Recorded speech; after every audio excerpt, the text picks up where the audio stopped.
It's time for the main event. It's the Shoe Shine. No, they want to see me doing bad, but I'm good. Que onda, vatos locos?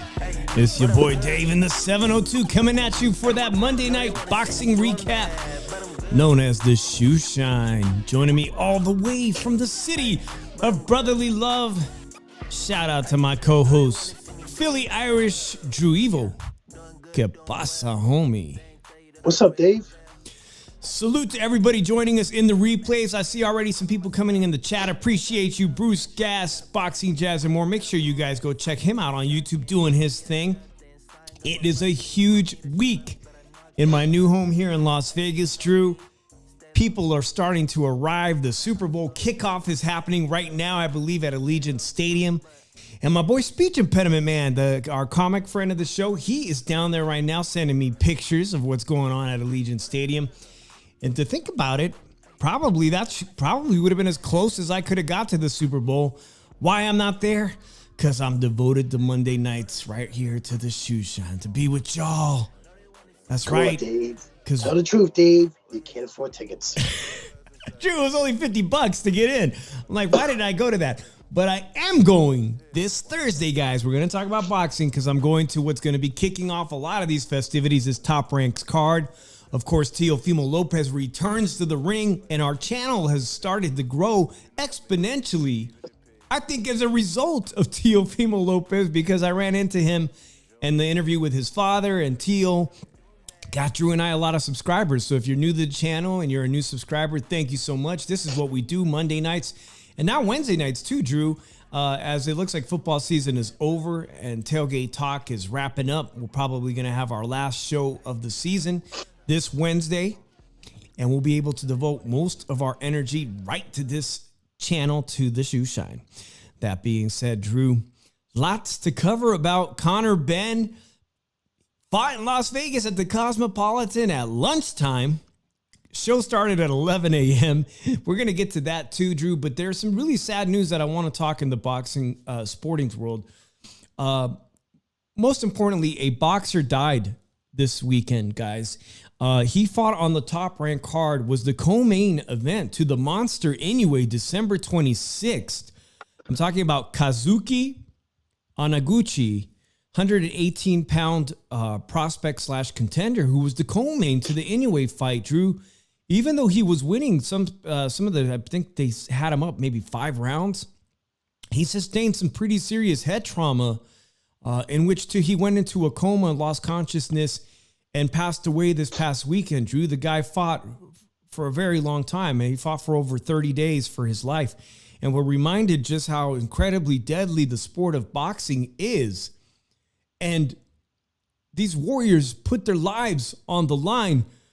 There's another person I'm going to talk about. It's very important that passed away in the sport of boxing, who actually never fought. And I'm going to get to him. You guys see right above that, it says, rest in peace, Carl Weathers. Apollo Creed passed away.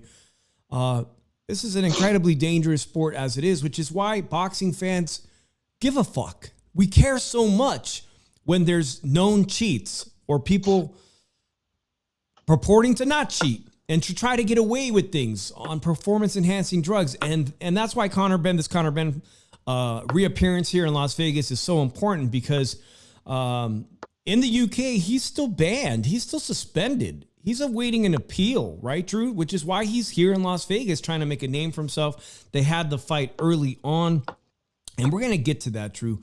But I wanted to ask Drew, I'm going to bring up the picture of Carl Weathers, the great actor Carl Weathers, who played Apollo Creed in, 4 movies, Drew?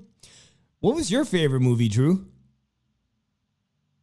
Well, him in it, I kind of liked him in Predator, the original Predator movie, the Rocky movies that he was in.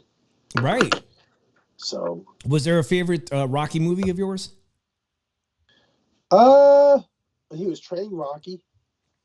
Yeah, my favorite was Rocky IV, the 1985, when it got kind of cheesy, but that one was so, it's so memorable. The whole Drago and and now obviously Russian fighters, Eastern European fighters have become so popular and become such strong figures in the sport of boxing. But in 1985, it was wild, right? Him fighting the robot Drago. That was my favorite movie. But interesting enough, I see Jimenez Video Production. Shout out to you. I know you're a Raiders fan and you're probably excited about the Super Bowl. Not as excited as I am. Shout out to my Niner Nation. But Apollo Creed was an Oakland Raider, Jimenez. So yeah, listen up, man. 1970, played for the Oakland Raiders, Drew. Guy went to San Diego State University, the Aztecs, the home of the Aztecs, and was a linebacker, and found himself onto the roster of the Oakland Raiders as a very small linebacker, Drew. And I know you're a big fan of John Madden. Obviously, John Madden was one of the greatest coaches in football and of the 1970s Oakland Raiders.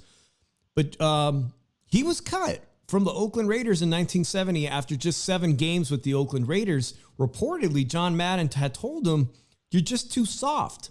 But in many interviews subsequent with fellow football players that played on the Oakland 1970s Raiders teams, they said he was a remarkable, sculpted athlete that could run like a deer, run like a gazelle, but that he was in the wrong position. They said by today's standards, he would have made one of the top free safeties, a safety. He was really cut out for safety, but things being the way they were, he was cut from the team. And the guy, interestingly enough, like your boy Dave from the Shoe Shine, I actually studied theater arts myself at San Francisco State. I was a minor. I wanted to be an actor, guys. Some of you guys know that. You've heard my show long enough. When I was really young, I wanted to be an actor. And he actually had that as his backup plan. He got a degree to be an actor. And Drew, how many countless of movies? Over 30 movies. A legacy he left behind in Hollywood with his plan B. Rest in peace to Carl Weathers. And the Apollo movies, the Creed movies continue to go on. I'm a big fan of the Michael Jordan films, which is, is basically the legacy. So let me know what you guys think, though, as we get into the shoe shot today. Drop it in the chat or drop it in the comments. What was your favorite movie by Carl Weathers? I said mine was Rocky IV.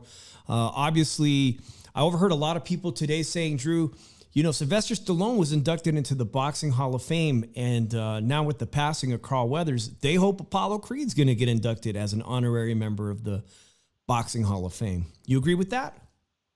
Totally. Yeah. Hey, guys, Drew's hanging in there.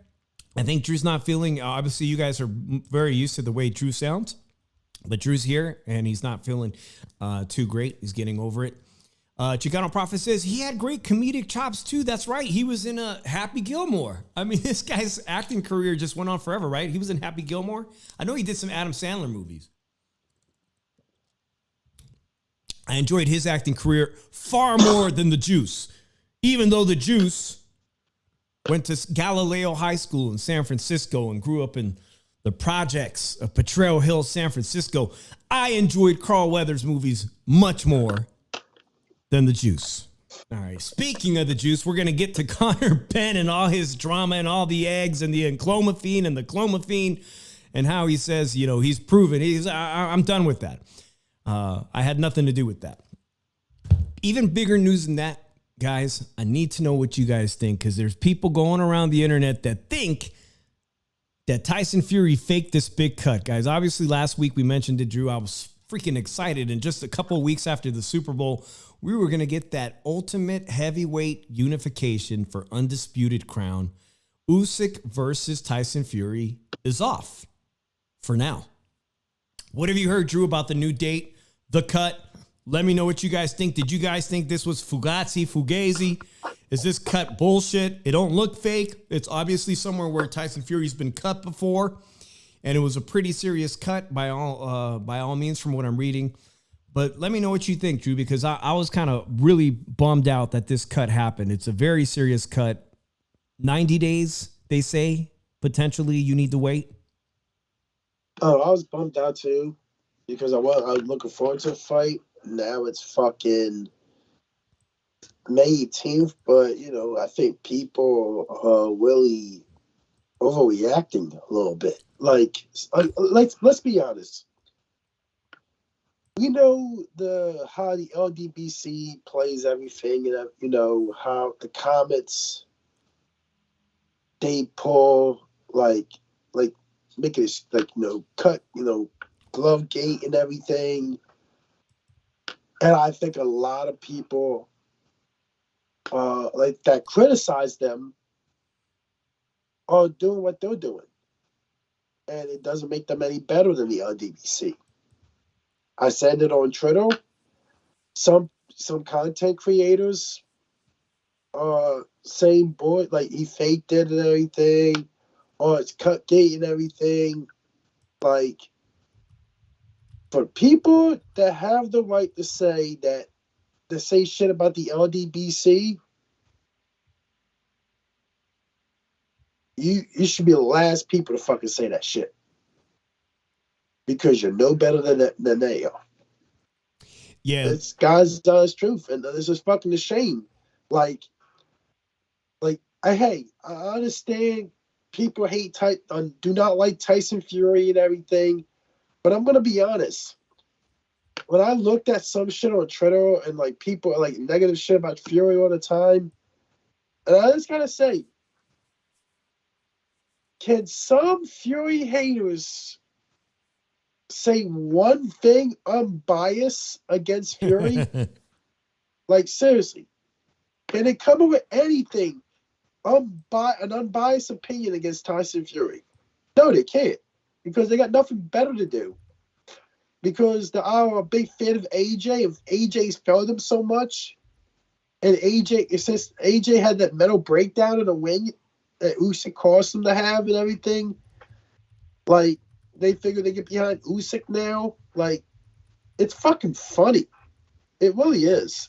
It makes me laugh that some of these people that hate Tyson Fury so fucking much seriously they want to do what the LDBC does, and it makes them no better than they are. And seriously, and how can and you want to call yourself biased content creators that report the sport of boxing? How the fuck can we call you unbiased that when you put all this hate for somebody and everything, man? Me, I have a reason to get on somebody. Seriously, the evidence is on the table. Yeah, he has a history. He hasn't put out a fight for 9 years. In 9 years, he hasn't put out a fight. He couldn't do the AJ fight the first time because the courts made him fight Wilder again. Look at it like this.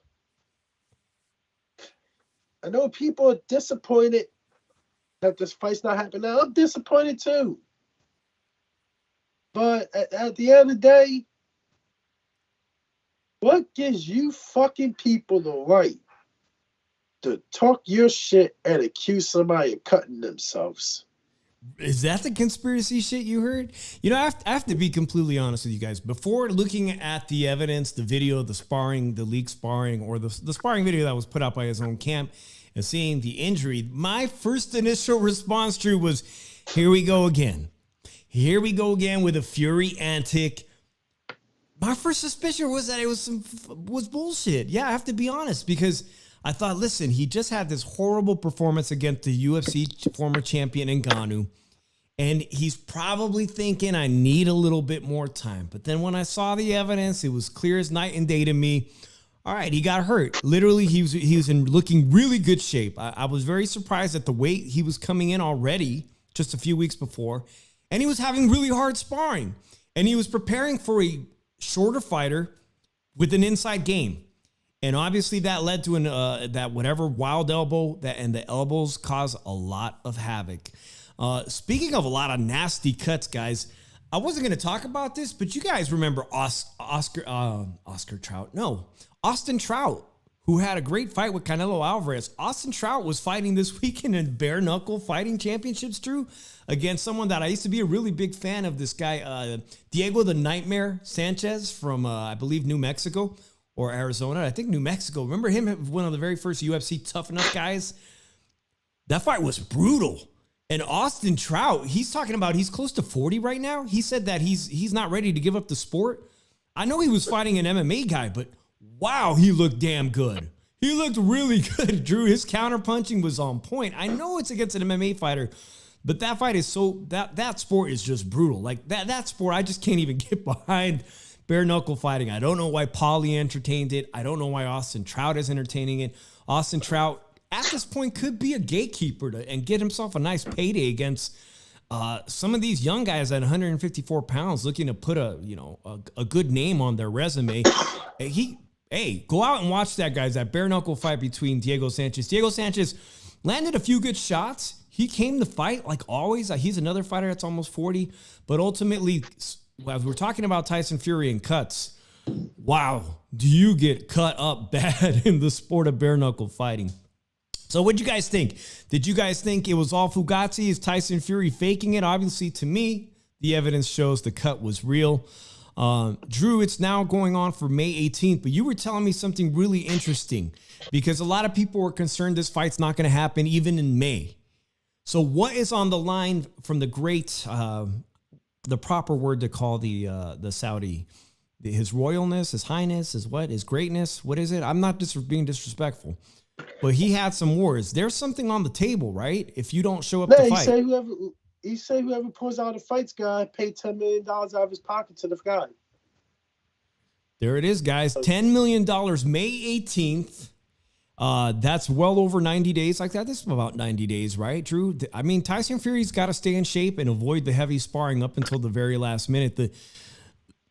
The problem for Tyson Fury is he going to eat clean? Is he going to keep the weight off for 90 days? I don't know. Like, I'll be honest with you. I think if Tyson Fury put himself in good shape for this fight and everything, why would he intentionally try to get himself out of fight? And, guys, Fury haters are just going to fucking make excuses and everything because that's what they're fucking good at. They can't come away from bias. It's a shame, man. Like, seriously. They would act like they're on DBC now and fucking make some fucking claims. What are you going to do next? Get a fucking spiritual lady, put voodoo spells out there, on that fucking shit now? Like, fucking seriously, it's fucking disappointing. And it's fucking disappointing that some content creators we all know fucking do this shit too. Like, come on, guys, get your fucking life together. Yeah, I already see it in the chat. Sin City Syndicate says Allegiant only has one winner in the stadium, and that's Swifties Unite. We had an incident. My wife and I had an incident where I went to go buy some 49ers gear at the mall. You guys know the great outlet malls in Las Vegas. I'm like, I got to get some new Niners gear. I picked up this hat and some jerseys and all this. And we're at the shop that sells all the NFL gear. And I don't know, next thing I know, I hear my wife, she's arguing with some old geezer. And he's talking about, well, Taylor Swift, she's a billionaire. She's just great. And I walked up to my wife. I'm like, what's that old geezer talking to you about? What was he saying? She goes, he's defending Taylor Swift. I'm like, that dude's like 80 years old. You telling me he's a Swiftie? Yeah, he was there to buy Kansas City Chiefs jerseys, too. Like, he was like 80 years old talking about Taylor Swift is so great. She's great. The Swifties are coming to town, guys. The Swifties are here. All right, guys. You know who else was here this weekend? Connor Benn, DAZN, putting on a show at the Cosmopolitan at lunchtime. I'm like, should I get out of bed early? I don't get to ever sleep in. Should I roll out of bed before 10 a.m. and get my ass to the Cosmopolitan at 11 a.m. for Connor Benn, and maybe I can catch some interviews out in the lobby? I'm like, should I, guys? I'm sorry, I didn't. You know what? I watched it on TV, and ate some leftover fucking enchiladas. That's what I did, Drew. Conor Benn versus was it Peter Dobson? Goes the distance. Goes the distance, Drew. No sportsbook thought he was going to go the distance. Yes, he's undefeated, but he's a regional club fighter from New York, from the Bronx, Drew. And Conor Benn could not get this guy out of there. In fact, Conor Benn took some pretty heavy right hands of his own in that fight. So I have to beg the question. Conor Benn, the guy who at welterweight just 2 years ago was in conversation with Boots Ennis, your guy from Philly, Virgil Ortiz, the wrecking machine that I just saw come back. Those three guys were supposed to be the future of the welterweight division, and there's only one guy who now has one of the titles standing on top of that division, and that's Boots Ennis. I have to ask the chat, okay, Conor Benn says he never did anything, that he's been absolved, that he proved. He said, go to WADA, go to the WADA website and see what they say, WADA, about eggs in the UK, and that there's plenty of enclomiphene in the eggs. Guys, if you don't know what enclomiphene is, it boosts your pituitary gland and tells your gland to make more testosterone. It tells your balls, let's make some testosterone. Conor Benn was on the craziest knockout streak ever, knocking out everybody who used to be somebody. Chris Algieri. Who else did he knock out? Vargas from Toronto, who had been knocked out by everybody. I mean, he knocked out a bunch of guys that had been past their prime or former world champions like Chris Algieri, but past their prime guys. And now all of a sudden, in his last two performances in the U.S., he's going the distance, like the song says. What's the deal? Cincinnati, you're fucking crazy as shit. What'd he say? I haven't even been paying attention. I'll go back. Drew, what is going on with Conor Benn? I will say this. I can't believe Bill Haney showed up. Bill Haney, I love Bill Haney. I'm starting to love Bill Haney. I never thought I would say I love Bill Haney. Okay, Mr. Raza. His son is sitting at the top of some mansion in Henderson and says, Daddy, go down, drive down that hill in Henderson, go down to the casino and stir some shit up and tell Conor Benn I'll fight you. Tell Conor Benn I said he doesn't have any power. Tell him Devin Haney says he ain't got no power. What happened to the power? He's a drug cheat. Conor Benn's a drug cheat. He's a fuck. Like, I'll be honest with you, I don't know why I waste my time talking about the fucking dude. Dude is a fucking drug cheat. Like, he can't. Where's his power at now? Plus, he looks like shit. He looked like shit again, man. Like, it's fucking terrible. And then you expect to pay $300 for a fucking ticket to see Conor fucking Benn? Yeah, Are you fucking kidding me? That's what it was. Are you fucking kidding me? I was You shocked. expect me to pay $300 fucking to go watch Conor Benn fight a fucking club fighter? Seriously? Eddie, get your life together, bro. You fucking killing me. Well, Conor Benn says he's got a lot of options, Drew. And some of the options that are shocking to me is the conversation that Gervonta Tank Davis is potentially going to entertain a fight when Conor Benn rehydrated. Guys, this fight wasn't even at welterweight. He came in at 150 pounds. That's what they agreed on. His prior fight was 154 against that Mexican fighter, last-minute guy from Guadalajara. He's not fighting at welterweight yet. He hasn't melted all the way back down to where he used to fight. I think he rehydrated to 170 pounds. So how is Gervonta Tank Davis? Yes, Gervonta's looking at him like maybe people know who he is. Maybe I can go back to the UK where Gervonta Tank Davis has a very big fan base, shockingly. Maybe I can go over there and entertain the UK fans. Is that risky, though? Or does he even knock out Conor Benn? What do you guys think? Gervonta Tank Davis versus Conor Benn. Does he knock out a guy who weighs 170 pounds on fight night? Conor Benn couldn't knock out his shadow. And then the fact that Devin Haney sent his dad. He sent Daddy Bill Haney down there to the Cosmo and said, tell him I said he ain't got no power. Which, by the way, if you guys watched the post-fight press conference, I actually enjoyed Conor Benn's rebuttals. Because I don't think Devin Haney, let's be honest, guys, Devin Haney has no room to talk about where's your power at. I'm going to be honest, man. Everybody wants to get a piece of Conor Benn because he's easy as fuck. If that's the case, suddenly all of a sudden, the son of the other great legend, Chris Eubanks Jr. says, I'm not interested in that fight anymore. Surprised? I wouldn't be interested in that piece of shit fight anymore. It's not worth it. Like says, there's no money to be made on that fight. Well, Chicano Prophet says it could be a good fight. Conor Benn is a busy fighter, and I will give him that. Guys, I'll give Conor Benn, even if now this is the version of Conor Benn that's not unbeknowingly or unintentionally taking enclomiphene, a testosterone he booster. Sucks even more. He's still explosive. He sucks even more. He's explosive in the early rounds. He sucks even more, Dave. He throws a lot of punches. He still sucks. He's willing to take a punch to throw him. He sucks. But it sounds like I'm talking about Jaime Munguia. He's explosive. He's come forward. He throws a lot of punches. All of a sudden, he sucks. But hey, Jaime Munguia, hey, he's fun to watch. Conor Benn sucks. Is Conor Benn fun to watch, or are we now rooting for for him to get knocked out by somebody legitimately? The level in competition has dropped ridiculous. But I'm begging for it. Hey, I'm gonna put the same energy on Virgil Ortiz. And Virgil Ortiz, guys, we're finding out he may fight the beginning of Cinco de Mayo week. That's what I'm reading from his manager, Rick Miriagon. It's not like Virgil Ortiz came back to fight anybody we've ever heard of. He fights some fringe guy from Africa, a guy we've never heard of or seen fight domestically that I'm aware of. Actually, no, I think he's from the West Coast. I take that back. But Tony Reed stopped that fight. But still. Yeah, but at least, exactly. I don't even know what's going on with Virgil Ortiz, what he's capable of, because Tony Weeks robbed me the other day of watching Virgil Ortiz at least go the distance. He badly needed rounds, and Conor Benn is doing nothing but getting rounds. He says it was a glorified sparring session. Well, I hope he's gotten plenty of rounds, because now there's people that do want to fight him, including Devin Haney in-house at welterweight.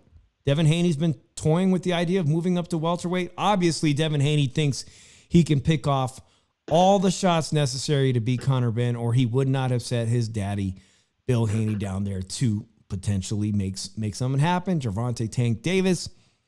Will Conor Benn end up just being somebody's big name to add to their resume?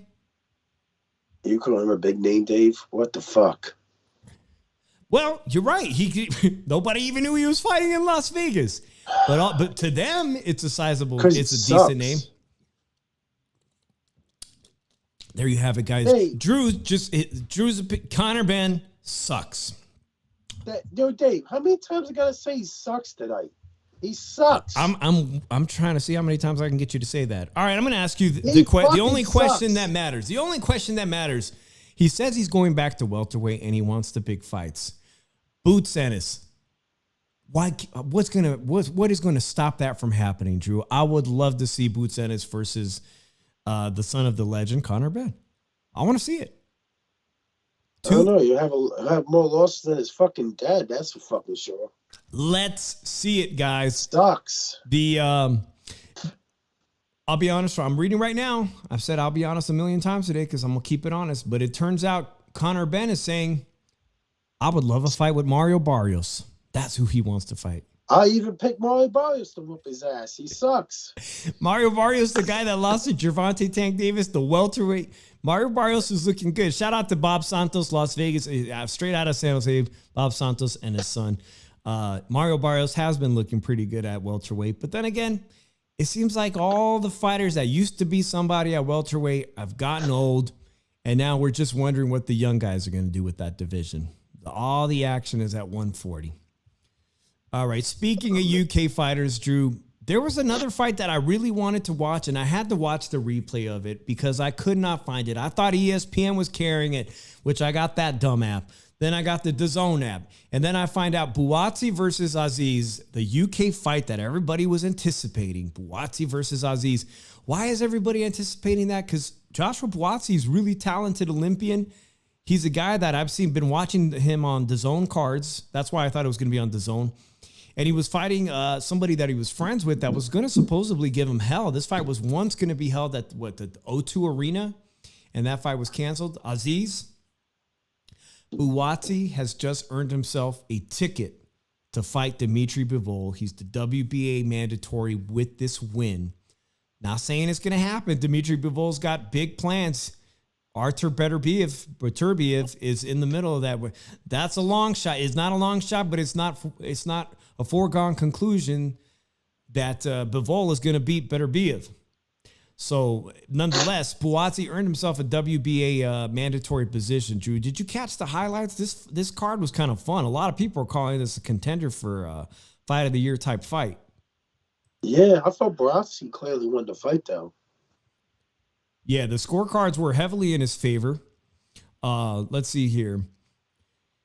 Yeah, Ryan says Buatsi and Aziz was on Peacock, and Boxer signed with them. Boxer is on YouTube. I had to watch the highlights on there. And early on, usually after the fight, people manage to pirate the fight and put it up there. And that's where I saw it.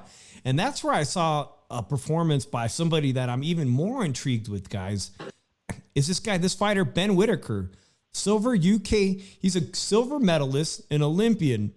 And man, is he fun to watch. And he went viral this weekend, guys.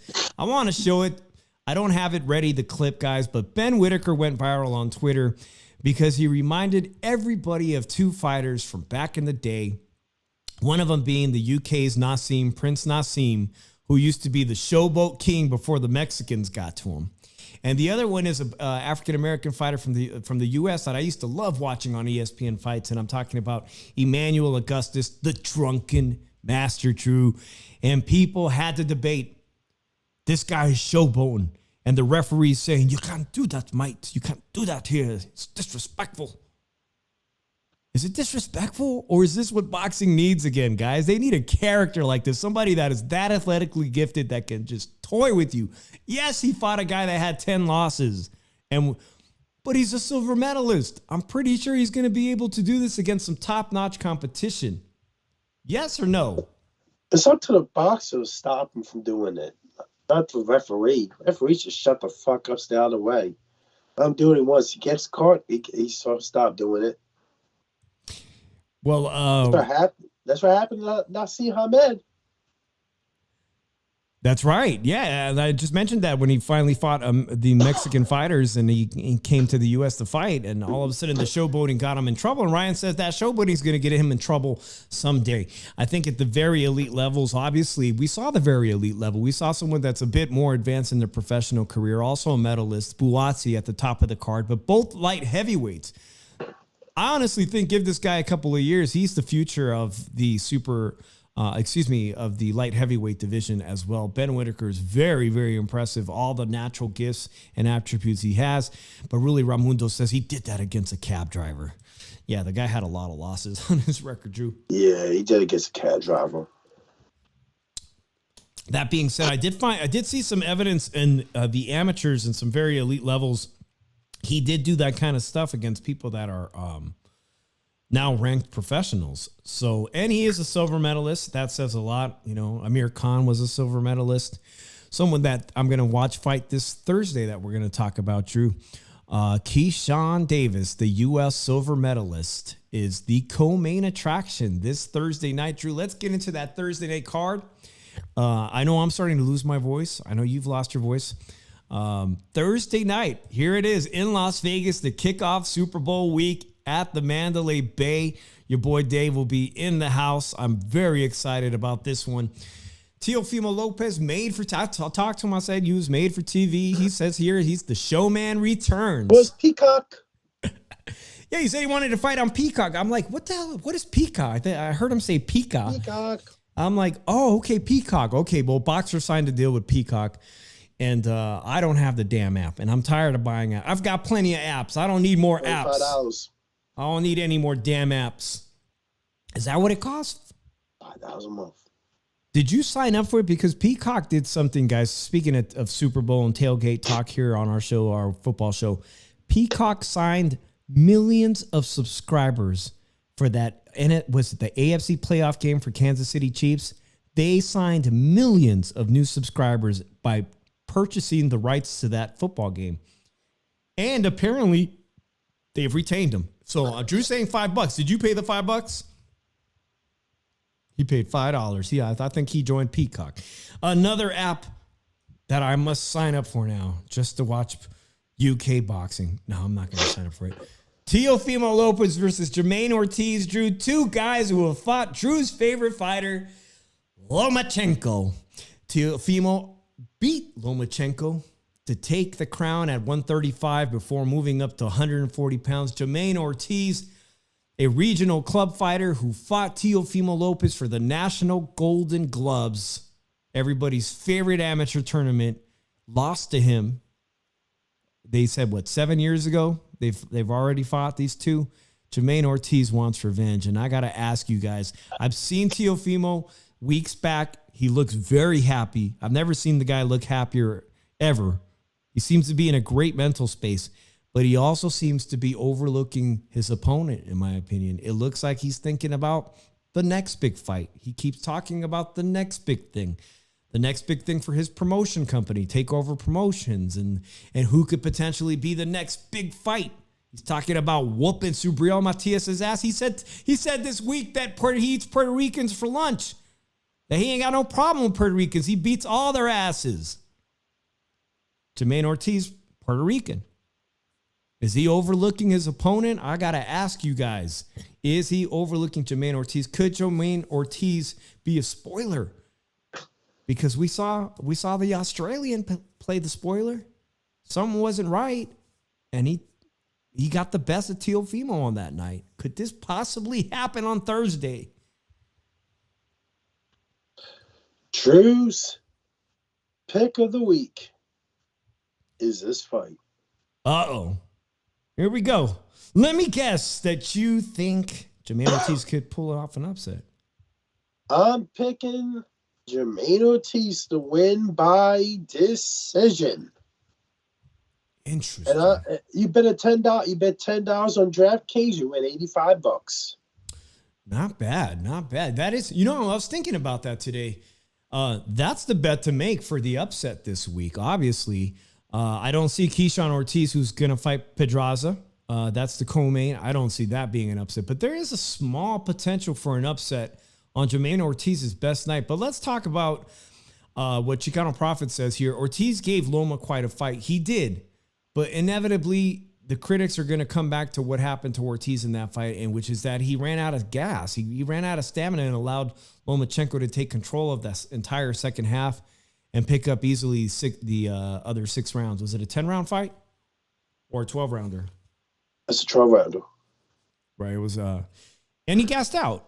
And he lost. Let's look at it like this. The other pick I would do is Keyshawn to win by decision. Keyshawn's hasn't demonstrated. I saw Keyshawn fight. We've been on with Twitch with him. By the way, Drew, I heard Top Rank is inking a deal with Twitch. You guys hear about that? So if Drew, if you got the name of those guys that called us from Twitch Sports, tell them to call your boys the Shoe Shine. Line up the podcast, the exclusive podcast on Twitch. I from the little finger say fuck yous.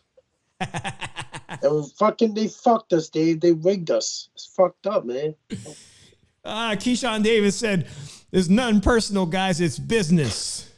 You just let everybody know it's rigged. Why the fuck do you? That's bad business. You guys don't know. Remember, fuck? Drew and I did a thing where we competed against other boxing podcasters. None of you who we knew, but there was a girl on there that was really popular on Twitch. And like most Twitch female streamers, they usually show a lot of cleavage. And ultimately, it came down to me and the girl. And Keyshawn and who's the other fighter? Jake Paul's trainer. Jalen Love, yeah. And Keyshawn says, nothing personal, Shoe Shy, but it's business. So I still haven't seen Keyshawn after that, and I'm still hoping to get that interview because Lord knows Keyshawn owes me one for that. I kind of made that one dude look bad on there.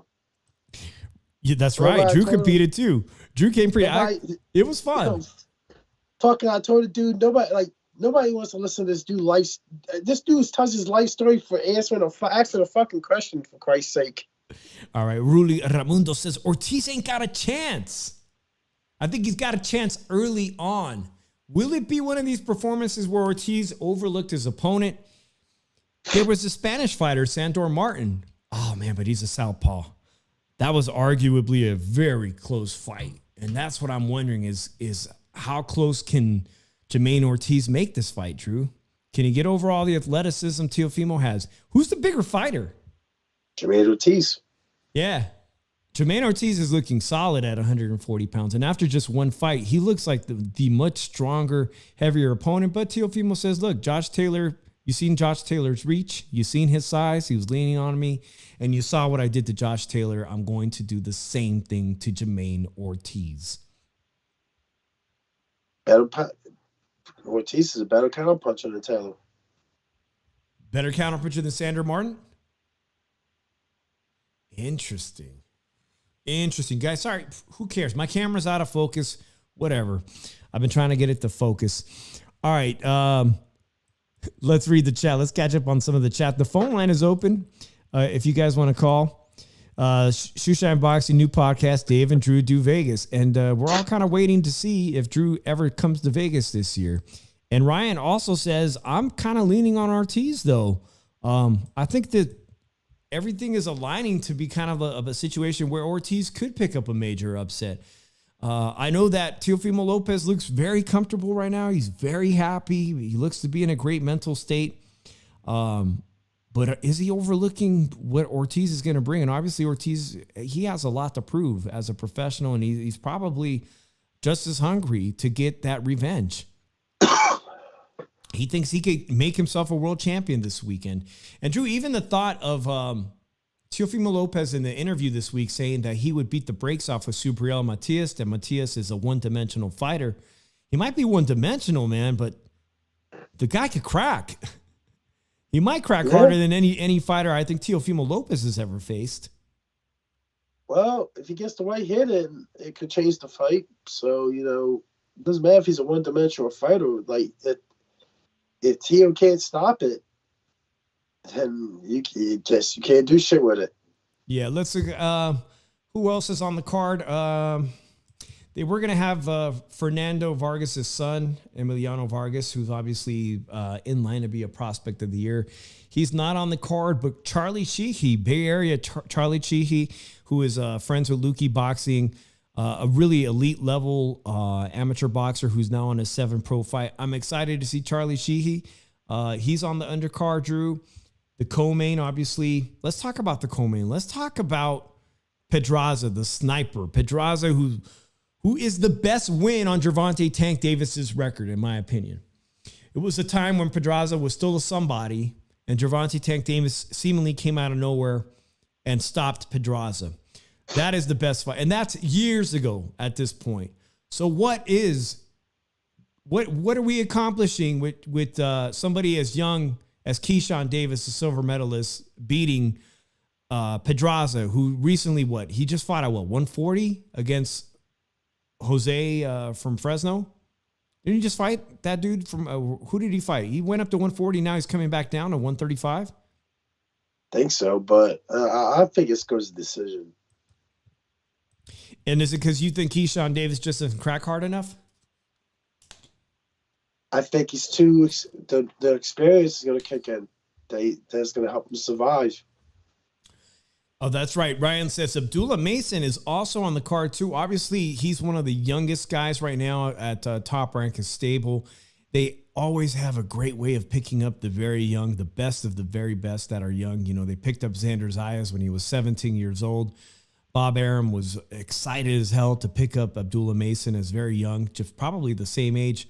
I'm hearing a lot of things coming out of Vegas about Floyd's guy. Is it Moten?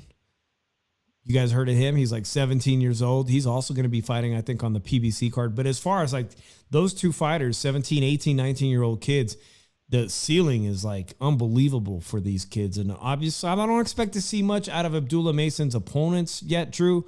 They're still kind of in that building phase like they are with Emiliano Vargas, the son of Fernando Vargas. They're not going to put you in with somebody that's going to really give you hell. Every fight is a step up, a little bit, increments, learn some new things. It's not like he had an extensive amateur career going into the Olympics or anything. He became pro really quickly, right? So, yeah, Brian says Top Rank has one of the best stables in boxing. They absolutely do. And this is what's going to kick off Super Bowl weekend. Super Bowl weekend is going to kick off this Thursday. We talked a lot about the fight for PBC, their debut, Drew. Steven Espinoza did some interviews this week, and I'm wondering if you guys caught this Steven Espinoza, because a lot of stuff was said about the production values, about who's going to be in charge of what, about the fact that they got rid of a lot of important shit at Showtime that's not coming over with Amazon. And it's kind of making me think that this PBC show, the production for, March 30th, could kind of be in trouble. Anybody else seem to think so from what you're hearing? Even Steven Espinoza saying he's still kind of on board, but not really in an official capacity. And it's like, what I heard from that interview, I didn't like. They don't have a set budget for PBC this year, but they have to guarantee all these dates. But like Amazon isn't really giving them a set figure, a set budget. That just seems shady, dude. Like they're set up to fail almost. Because they're all set up to fail. Come on, Dave. We all know this. Like, they got to make a certain amount of money for Amazon, and if they don't make it, but in 6 months, they're done. And that's what's going to happen. It's not going to reach out to make what they want to make. It's done. This was a deal that was set for them to fail. And tell you the truth, there's nobody to blame but Al Heyman because of Al Heyman's history with networks. Amazon was not going to put themselves in too much of a predicament when it comes to the PBC and everything. To not give them the budget they want, to not let them have what they want, and to give them a number that you need to abide by. And tell you the truth, good for Amazon. That's right. That's right, guys. All right, Sin City Syndicate says, nobody follows boxing. Dave, we just support you and Drew. Can we talk about Roberto's Taco Shop, bean and cheese burritos? They are, for real, they're the bomb. If you're in Vegas on Monday nights, go get yourself the carne asada French fries. They are freaking amazing. And on Monday nights, Drew, they're only $5.99.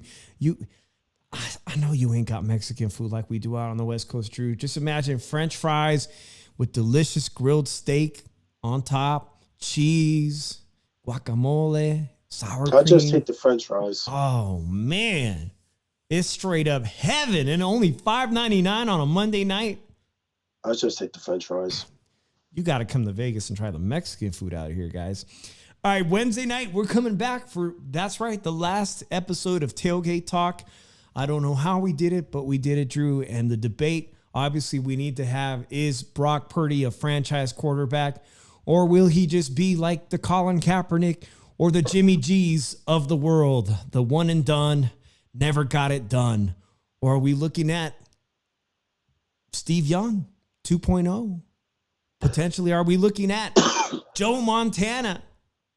Will the Swifties take over Las Vegas? Is the NFL rigged? How many times do I got to watch a video on YouTube telling me, look at this, look how it's rigged? It's going to be flag football before we know it, Drew. At least that's what the conspiracy nuts say.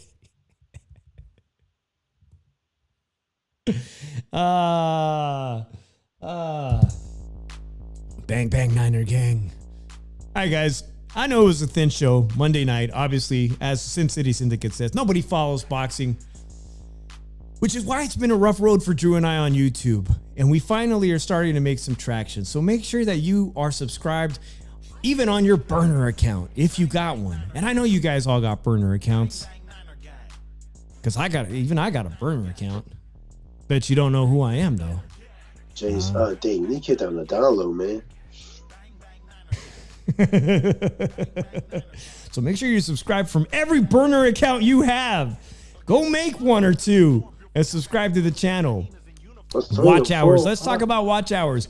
Drew and I have already met the requirement to be monetized, but we have not made the requirement for watch hours. You know how you could help? If you got a spare TV or a laptop, just put on the shoe shine and let that shit on. Put that shit on and just leave it on mute. Before you know it, listen to me or that. Yeah, or listen to Drew. Or you know what? I got a playlist, Drew's Rants. Listen to Drew's Rants for a couple hours. That'll help out the channel, man, for sure. All right, but this Thursday night, I'll be at the event. Stay tuned. Make sure you hit the notifications. I might go live right after there. I got the Wi-Fi password for the Mandalay Bay get my thoughts out, see who we run into. I'll also He's be still filming some content this week. I'm going to take my camera to the NFL Experience and go check that out. See what the Super Bowl experience is at the Mandalay Bay. There's concerts in town. If you're coming to town, hit me up at @shoeshine_boxing. I will be on Fremont Street supporting my comedian friend, Speech Impediment Man. He's got 2 shows, Friday and Saturday night. If you want to go, hit me up at @shoeshine_boxing. I got guest passes for his comedy show on Fremont Street downtown this weekend, 7 o'clock on Fremont Street. Hit me up. I'll put you on the guest list to see some comedy. Go enjoy the bands. Wear your favorite Niners gear, Chiefs gear, whatever. I'll see you guys there. Drew, any final words? Yay.